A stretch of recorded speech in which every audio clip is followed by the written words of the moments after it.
Well, he's finally up and done it. Yep. I don't know how many of you watch a channel like this one bother to follow Elon Musk around much. I do. I'm invested in him to begin with, and so I'm interested in what he's doing because I have quite a bit of money riding on him. I also see him as a futurist. He is a man who is thinking outside the box and ahead of most of the rest of us. And so I admire that, and so I pay attention. He's an interesting character, that's for darn sure. I do believe I felt him mad until the day that I realized that all this weird, diverse stuff that he gets himself involved in, it's all really focused on just one thing. Yeah, Musk believes in the survivability of the human race. That's really what seems to motivate him. At least that's what he claims motivates him. Admirable, I guess. I honestly don't know if I am as considerate of the other people on Earth as Musk is. I have my days when I feel we'd all be better off if they all disappeared, but I'll change my mind later. I got to remember I'm a person too, I belong to the same club. Well, he's gotten into a whole lot of things. I mean, obviously, so the whole Mars project and the rocketry, okay, this became pretty clear when I realized that Musk believes that if any major catastrophe happened on this planet, a meteor, comet strike or something on that order, that we could lose the human race. But if we split the human race up and we start moving it around to other locations, the chances that we're going to become extinct isn't as great. And so people on the moon, people on Mars, etc., etc. Now, I mean, well, I'll take New Mexico any day to Mars, but anyhow, that's his idea, and most of this stuff he's doing actually connects. I mean, let's face it, the whole solar thing, that's where I'm tied into Musk. I've got some of his equipment here, and I like it, okay? But Mars has no oil, as far as we know. Yeah, so if you're going to Mars and you're going to generate energy, I would say that, solar, maybe wind, I don't know, but solar is definitely, a good thing. So it makes sense. All these things connect. But in the process of worrying about what's going to happen to us, some years back, Musk started to raise a lot of stink about AI. Yeah, he addressed Congress, he addressed the UN, he addressed the industry. Now, obviously, Musk is involved in creating AI. Yes, they are Tesla robots and so on. But in the process, he apparently realized how dangerous this is. And he started railing against it, or at least cautioning everybody, don't dive straight into this, you'll be sorry. Well, no one really listened. They said, oh, that Musk, he's a madman. He probably does too much ketamine. I wish he wouldn't. He's a little too important to be doing drugs like that. But anyhow, so it appears his solution was that since he sees AI as one of the greatest dangers to ever face the human race, this is Musk's viewpoint, in the sense that he figures once it gets good handle on everything around here and starts running, pretty much everything for us, it may very well decide that organic life is messy, a real problem, probably take 200 of us, throw us in a zoo, and then get rid of the rest of the planet by turning off the air. This is the concern, according to Musk. That he figured, since no one's listening and there's no way to stop this, that the best thing to do is that we have to merge with it. Yes, that humans transhumanism becoming a part of the AI itself, joining it, is probably the only way that we will ever survive, is if we become it and it becomes us. Well, it's logical if you believe what Musk believes. And, well, I know at first, a highly educated client of mine brought this to my attention after reading one of his books when I lived in California. And I said, oh, don't worry about it. No. I don't believe that. I don't believe that. No, I didn't swallow this line. Took me a while. Sometimes things take me a while to soak in. And I began to realize that Musk is right. Okay. It's a concern. Whether it's a real concern, what will happen, who knows? But he's a futurist. He looks forward, and he sees problems in this. I do too. Now that I have kind of adopted his point of view, sometimes I don't think I ever had an original thought of my own. It seems like everything that's in my head, I found it somewhere else. Anyway, so what? Yeah, speaking of things in my head, so what's the solution? Well, it's the neural net chip. Yeah, Neuralink chip. Musk's been working on that thing for quite a while. They've been sticking this thing into pigs' heads. Trying to control pigs or trying to figure out what pigs are thinking and so on. But anyhow, they finally did it. They finally implanted the chip into a human being. Yes, this is new. We now have a human being with a computer interface chip that will be internet ready. Now, obviously, kind of like GMOs, genetic engineering, those guys come at that whole business, as far as I'm concerned, the wrong way from public relations. And so that caused a problem. There's a lot of people out there that love to hate Musk. Lately, he's said a few strange things that really bother me, too. But I'm not in the business of disliking him for no good reason. I need a good reason to dislike Musk. Well, to be able to sell this thing, the way it's going to be done is that the first victims of the implant are going to be people who have lost limbs, because they've developed some robotic limbs that this chip will be able to communicate with.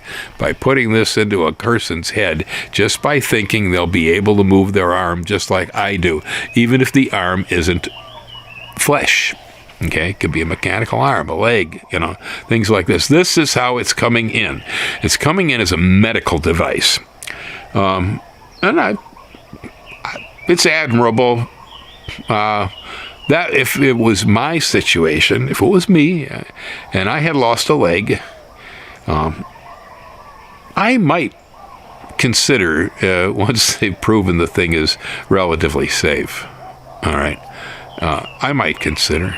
My leg was very valuable to me. Having someone stick a piece of electronics into my head so I can get a leg back, yeah, probably.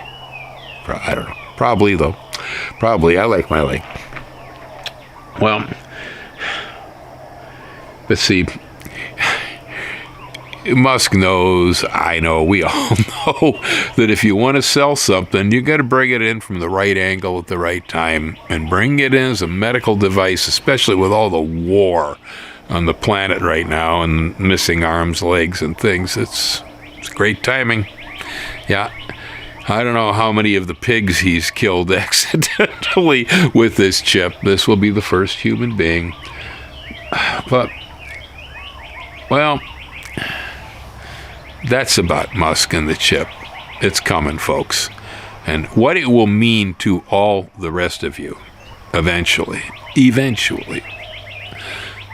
it will mean that you and I will interface directly with our appliances, the internet, and so on. You will only need to think to text a message. You know, you will only need to think to Google something. Your brain will be as big as all the data that's on Google, because it will all be accessible to you. It will be the digital Akasha. Okay. Yeah, the Akashic records, thanks to Google. And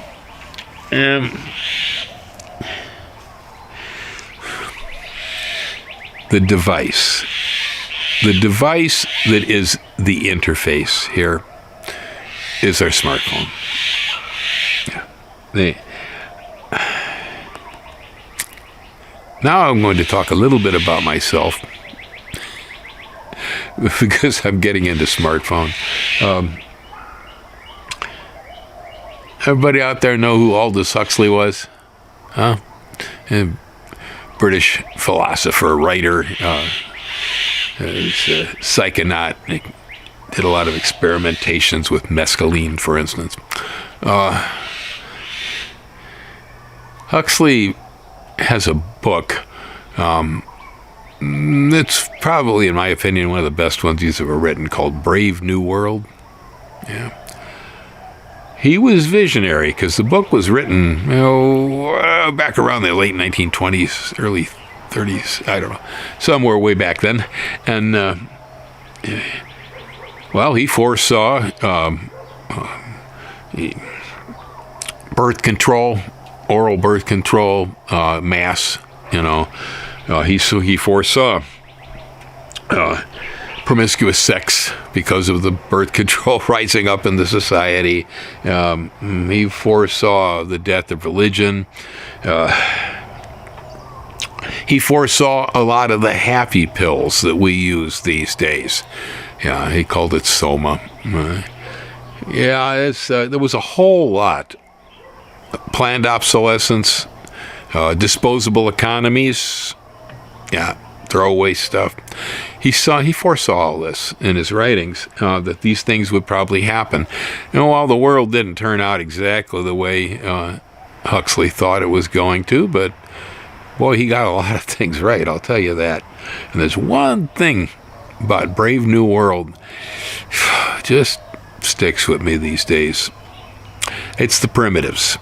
Yeah, in Huxley's book, there was a division in our society. Portion of our society, most people, they went the direction of the high tech, the whole social thing. But there was another portion of society that had decided that this was not appropriate and they didn't want it for life. And so they went out somewhere in New Mexico, put up a windmill, I guess, and you got what you call the primitives, people living by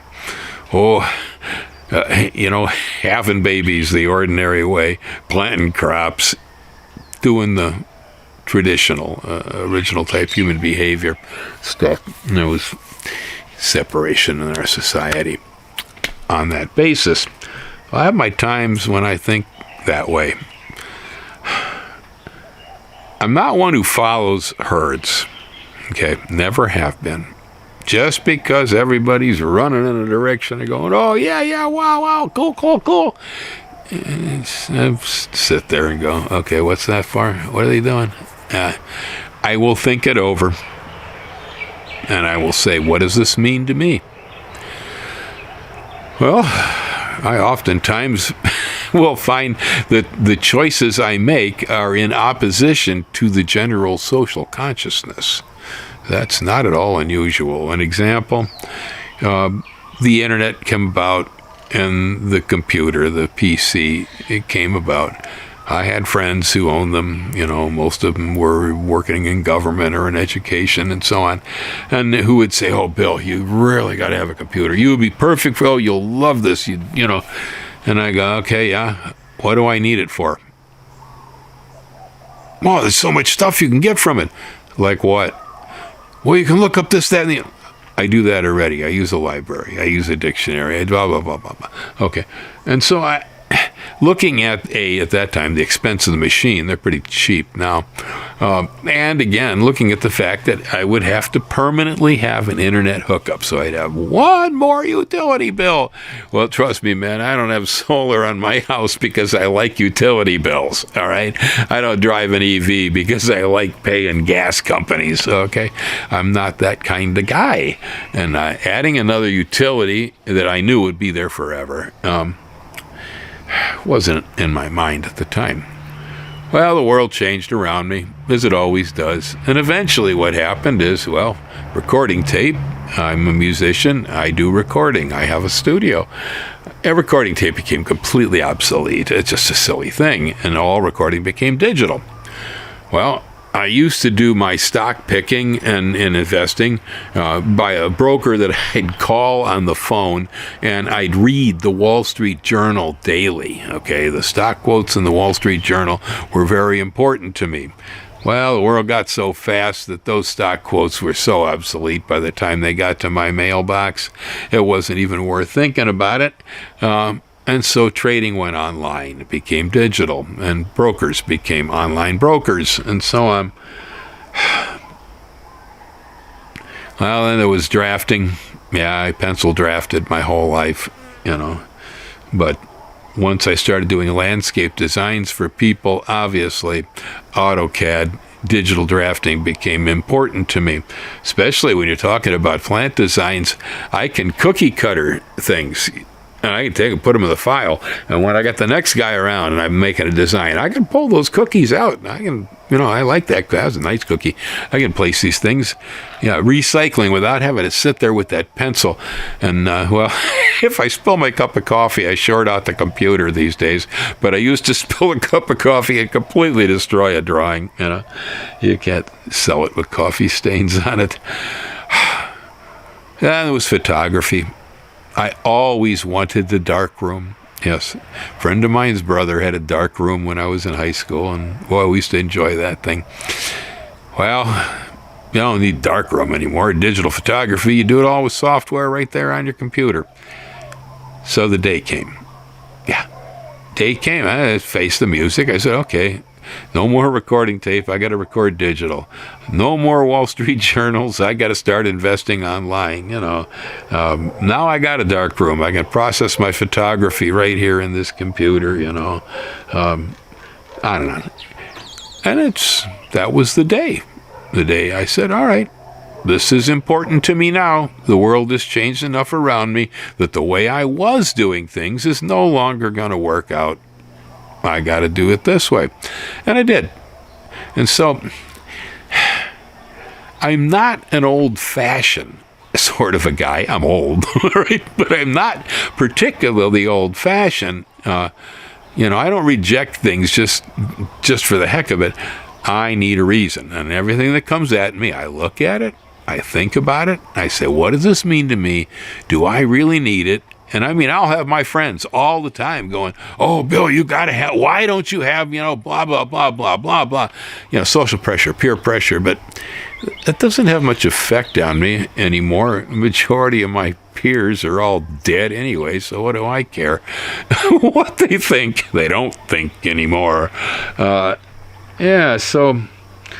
then came about the cell phone. The cell phone come about, and well, I immediately got a bad attitude towards it. I'm in my favorite sushi restaurant enjoying some fabulous food, and the guy sits at the next table, pops open a flip phone, and it starts yelling at the top of his lungs at somebody. Well, I'm trying to enjoy my food, I'm on the freeway. I get cut off by some clown. What do I see? He's got a phone stuck to his face, and he's going like this to the air, not paying attention to the road. I got a kid on a bicycle holding the smartphone up like this as he's riding with one hand, jump off the curb right in front of my car in California, and I almost killed him. Lack of attention. On and on. Well, I saw social issues around the original cell phones that I did not like. I saw the breakdown of our focus, our concentration. I saw our manners deteriorating, and they have continued. Worst of all, when the phone became smart, I considered it to be one of the dumbest smart devices ever developed, and that my vision isn't that good anymore. It once was very good, but it really isn't. It's not bad enough for me to wear glasses, but it's not as good as it once was. Looking at screens this big, it's crazy. Every time somebody hands me their phone and says, "Oh, here, look at this," the first thing I do is going like this. Can I expand this picture? No, I'm sorry, I can't see it. The keyboards, the keyboards on the things to begin with, they're virtual. I like real keys, but the keyboards, typing with 2 thumbs, no. I learned to type with 10 fingers. And I think that keyboard was an excellent invention. We haven't surpassed it, okay? Typing with 2 thumbs on a keyboard this big, I can't see it. I can't feel my thumbs much anymore. I've neuropathy in the hands from playing guitar and working and stuff, and it's just ridiculous. Yeah. The world had took this thing on, man, like they I don't know, it's like they were heroin addicts that needed a fix. I couldn't believe it how fast we accepted this device. There was something about it that I haven't quite figured out yet, because whatever that something was that everybody else had or didn't have, that this device filled, I didn't have that because I didn't have the need for it. There's guys that come by and they'll tell me, "Oh, look at this great app, I use for orienteering." I already know where I'm at, or, "Hey, I play one note from a song and this thing will tell me what the song was, what year it was written," and so on. I said, "Yeah, but I already blindfold test with my own ears." I saw the smartphone has taken away human brain wiring. Yeah, because it was doing too many things for us that the brain used to do. And when you don't do that with your brain, you don't develop the wiring that does it. And I didn't like that at all. Nobody taking my brain wiring away from me. It's already bad enough. I don't worry about spell anymore. Spell check does the work, So many things have automated my life that I find them convenient and I go with it. But I'm still a little sad about it, too. Well, time goes on and the AI develops. Now we come to this threshold. That was when suddenly the smartphone went from being annoying and something that I didn't want any part of to damn well dangerous and the gateway drug to BORG. The smartphone is going to be the gateway to Neuralink. Okay. What it is about smartphones that I think is dumb, Neuralink will fix. Yeah, because I won't have to type with 2 thumbs anymore. All I have to do is think. I won't have to worry about enlarging the screen anymore, because however we will do this, we'll get the picture. Yeah. And so you go back to Star Trek. You had these guys in the cube. They're all transhuman or transspecies, whatever, mechanical creatures. They're the amalgam of the organic and the technological. And they are also hive mind. Internet is hive mind. Neuralink will help create hive mind. The smartphone, now that we're pretty much all completely addicted to it and rewiring our brains around it, the ability to throw it and just think it, we'll head there. And all it's going to take is a few celebrities, social influencers, and famous people going, "Man, it's great. I have all of Google in my head, All right. Well, I don't like it all. I figure I'm good enough the way I am. Yeah, I like my brain. It works really well. I enjoy things the way they are. I don't really think I want to change them in that way. I have conversations with people at times about, about our biology, our genetics, and they'll go, "Oh, transhumanism, don't worry about it. None of that stuff's going to matter anymore. We'll all be able to run at 60 miles an hour because of, robotic limbs and so on." Well, I love this body, and I love my brain. And I do not feel like replacing it. Now, if Musk wants to give people with artificial limbs the ability to handle those limbs, I'd say more power. Yeah, do it. It's good. Yeah, it's a good thing. It fills a need. But I don't know. Me and the primitives, man, I think I'm heading that way. I'm about ready to, I already grow a lot of my own food. I already live out here in the Tules in the middle of the ocean, kind of separated from the rest of you folks. I certainly don't engage much in social media or any of that. It's an accident that I happen to be here on YouTube. Yes, this wasn't really, in my mind at least, wasn't social media when I first entered it. I got in here because I was using this as a credential for a business that I was running. Well, the business is really not there anymore. I'm still here, and I guess now I'm social media, but that would be the end of it. No more. No Facebook. No Twitter. No X. No. That stuff drives me nuts. Okay. Well, y'all hang loose there and aloha, and consider whether you want the AI and the internet in your head because it's coming.